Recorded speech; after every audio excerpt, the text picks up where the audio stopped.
It's hard to imagine 6 generations of one family growing up and working in the same place for 150 years. But they did. The Reynolds family on Hamburg Cove, beginning with Ephraim Reynolds in 1859, built a lasting legacy of family, commerce, and community. From carriages to automobiles, and a general store, to a marine business. 1, 2, and sometimes 3 businesses at a time. They grew and changed with the world around them. Exceptionally enterprising and hard-working, the Reynolds of today continue to live by the lessons and values passed down by their ancestors. My great-great-grandfather started building wagons here in about 1859 and successfully built them and competed until Western wagons like Studebaker came along. Then from wagon building to wagon repair, and from wagon repair to automotive repair and automotive sales, and sort of always focused on the transportation and marine business, and did it basically in the same location and has never been through a receivership.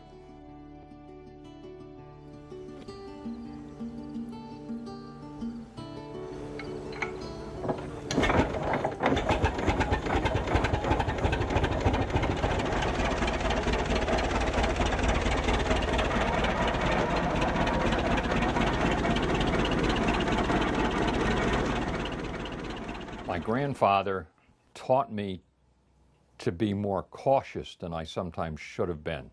You shouldn't do something that you couldn't afford, and don't get too full of yourself, and don't buy too many of that sort of Depression era thinking.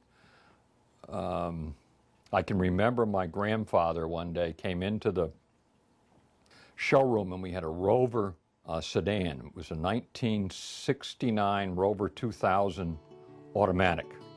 And my grandfather, chewing on a cigar as he was apt to do, walked around that car about 4 times and looked it over and looked at the Monroney label and said to me, "My God, young man, well, will you ever find anybody who will spend $4,000 for an automobile?" As you are about to hear, family life and growing up in and around the family business has had much to do with the paths taken by the youngest generation. Life on the Cove had a special and enduring effect. Well, as a child, I spent many a summer hanging out in the marina, helping hauling boats, taking care of boats, and helping my grandfather work on his boat. We, all through my growing up, he had several wooden boats, and they required constant maintenance and attention, and that really got me started, my involvement in boating in general. He also was, he was quite a fisherman and got me started fishing. So as a kid, that's what got me started on my fishing. And then that started, basically is what became this business. My love of rigging boats and tournament fishing got me started with the idea that I thought I could sell some boats. A twin with his sister Catherine, Hayden Reynolds recalls what brought him to the family business.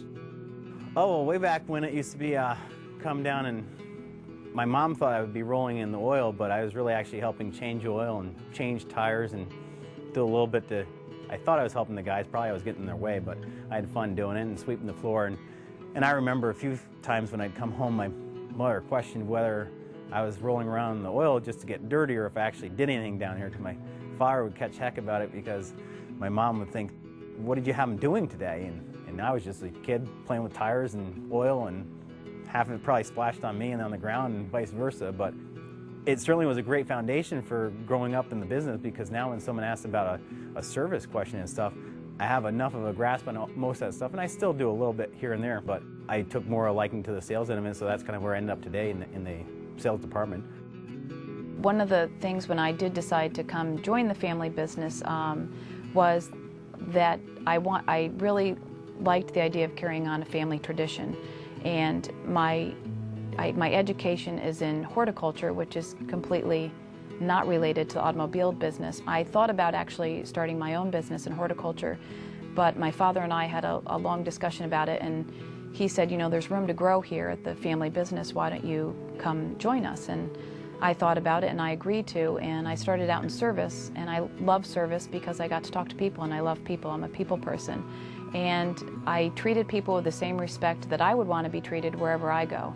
And I think that's something that as a family and also as a dealership we take pride in, is that we treat every individual that comes through the door the way we would want to be treated. It's been a pleasure working here. It's an honor to be able to carry on the tradition.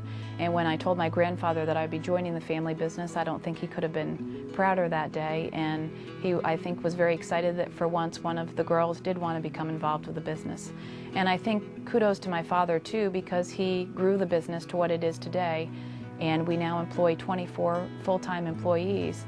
And it now does take 3 people to be able to manage everything and run everything effectively. And we each carry a different asset. Thomas carries on the tradition with the boats and his love of fishing and his knowledge there. Hayden has fulfilled, the sales end of it, and I'm kind of a little bit of everything. In 1992, I remember coming home as a freshman from Yukon. I was a year out of high school, and I'd be selling cars for my father, long breaks over the summer. And the first car I sold was a 1992 Subaru Justy, which, if anyone remembers what a Justy was, it wasn't much bigger than a golf cart. I think a little tidbit on it, we had that car on the lot 16 months, so it was one of those cars that it was nice to see go over the curb, as we'd say. And that was 25 years ago. And this year we're selling our 25th year as a Subaru dealer. I got a nice award out at the Subaru National meeting. When I got back, we opened the doors on the new facility, which is quite an amazing story to be a 25-year dealer, open a brand new facility, and 6th generation in the family dealership here. It's just an amazing experience.